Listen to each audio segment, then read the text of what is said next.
복된 소식 아름다운 소리 AM 1590kHz 시카고 기독교 방송입니다.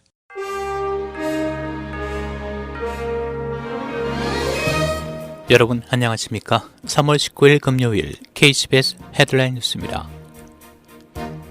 기독교계 소식입니다. 만약 평등법이 통과된다면 종교의 자유와는 작별하는 것이라고 알버트 몰로 신학교 총장이 말했습니다. 남침내 신학교의 총장인 알버트 몰로 박사는 만일 평등법이 통과되면 미국에서 종교의 자유를 재앙으로 몰고 갈 것이라고 경고했습니다. 지난달 하원을 통과해 현재 상원으로 향하고 있는 평등법은 1964년 시민권법을 개정해 성적 지향과 성정체성을 보호하도록 했는데 바이든 대통령은 LGBTQ 권리를 보호하는 것이 필수라며 이 법안을 지지하고 있습니다. 평등법에 따르면 단체들은 성적 지향, 성정체성 차별에 대한 주장에 도전하거나 방어하기 위해 1993년 종교자유회복법을 사용할 수 없습니다. 생물학적 딸이 성전환을 한 후 아들이라고 부르기를 거절한 아버지가 수감됐습니다. 한 캐나다인 아버지가 법원의 명령에 불복하고 14살 난 생물학적 친딸이 성전환을 한 후 아들이라고 부르기를 거부해 수감됐습니다. 법원은 아버지 로버트 호글랜드에게 이 사건을 공개적으로 논의하지 말라는 명령을 내렸으며 아이를 그의 아들이라고 부르고 아이가 선호하는 대명사인 he와 him만을 사용하도록 명령했습니다. 그러나 호글랜드는 명령에 불복종하고 사건에 대한 정보를 상세히 기술하는 모금 웹사이트까지 개설했다고 기독교 언론이 전했습니다.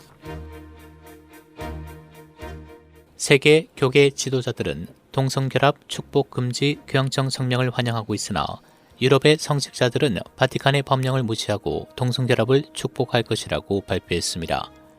교황청이 지난 15일 교회는 동성결합을 축복할 권능이 없다고 발표하자 대부분의 종교 지도자들은 환영하는 성명을 발표하는 등 이를 지지하고 있으나 일부 유럽 가톨릭 성직자들은 동성 간 결합을 계속 축복하겠다고 발표했습니다. 또 동성결합을 축복하는 관행을 지지해온 오스트리아 사제 이니셔티브도 이번 주에 바티칸에서 발표한 법령에 불복종하겠다는 의사를 표명한 성명을 발표했습니다.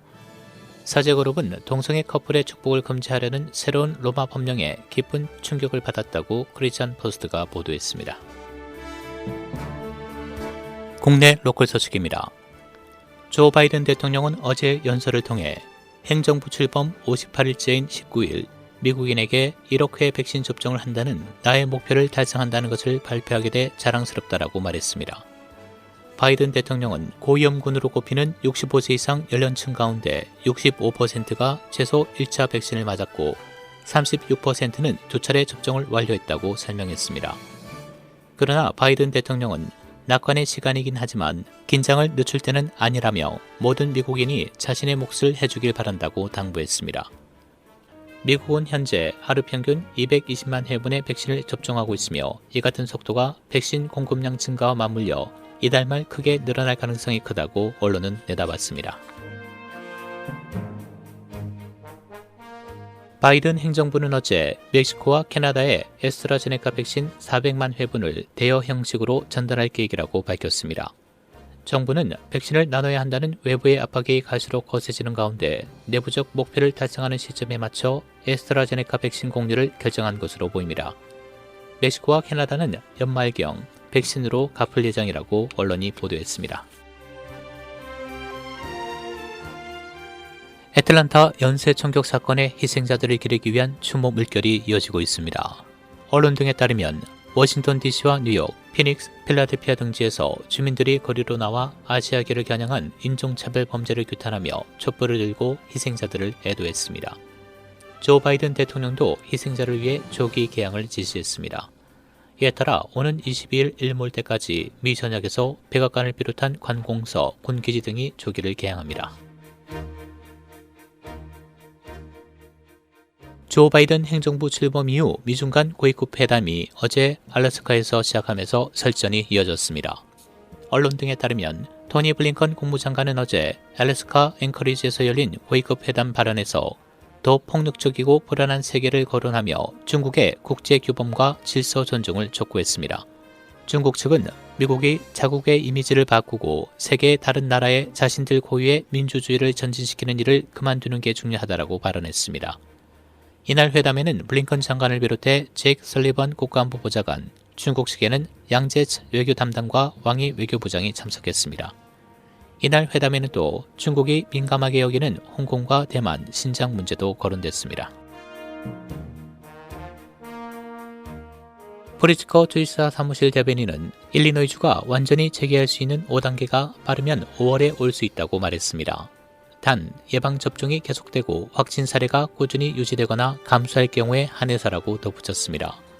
프리츠커 주지사는 우리는 5단계에 도달하기 위해 정말 좋은 궤도를 향해 가고 있다고 말했습니다.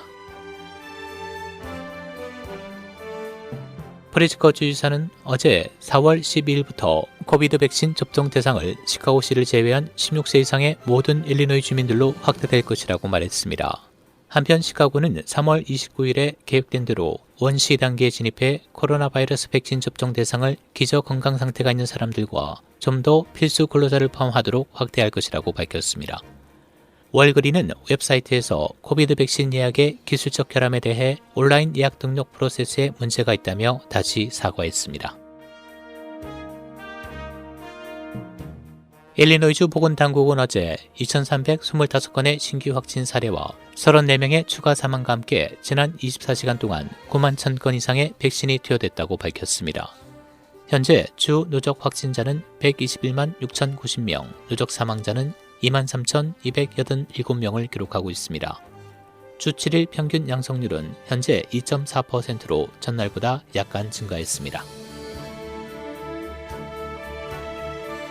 국제 소식입니다. 동아프리카 탄자니아의 첫 여성 대통령으로 사미아 술루후 하산이 현지 시간 오늘 취임했습니다. 앞서 부통령이던 그녀는 전임 존 마구폴리 대통령이 심장질환으로 급사했다고 발표한 지 이틀 만에 헌법에 따라 대통령직을 승계했다고 언론이 보도했습니다. 61세인 하산 신임 대통령은 취임 선서에서 나는 정직하게 탄자니아 헌법을 순종하고 보호할 것을 약속한다라고 말했습니다. 멕시코 중부에서 마약 조직으로 보이는 갱단이 어제 경찰 수송 차량을 매복 기습해 주 경찰관 8명과 검찰 수사관 5명이 현장에서 숨졌다고 현지 당국이 발표했습니다. 멕시코주에서 이처럼 13명의 사법기관 수사관들이 일시에 학살당한 것은 2019년 10월 멕시코 역사상 단일 사건으로는 14명의 수사관들이 패살된 미초아칸 주의 사건 이후 처음입니다. 아직은 어떤 갱단이 범죄를 저질렀는지는 알려지지 않은 가운데 주 경찰은 이 지역에 대해 광범위한 수배와 수색 작전을 펼치고 있습니다. 날씨입니다. 오늘은 30-40도대 맑은 날씨 보이겠습니다. 오늘 낮 최고 기온 45도, 밤 최저 기온 29도. 주말인 내일은 기온이 오늘보다 소폭 오른 맑은 날씨 이어지겠고 주일에는 대체로 맑고 흐리겠습니다. 내일 낮 최고 기온 58도, 밤 최저 기온 37도입니다. 지금까지 KCBS 뉴스 박상준이었습니다.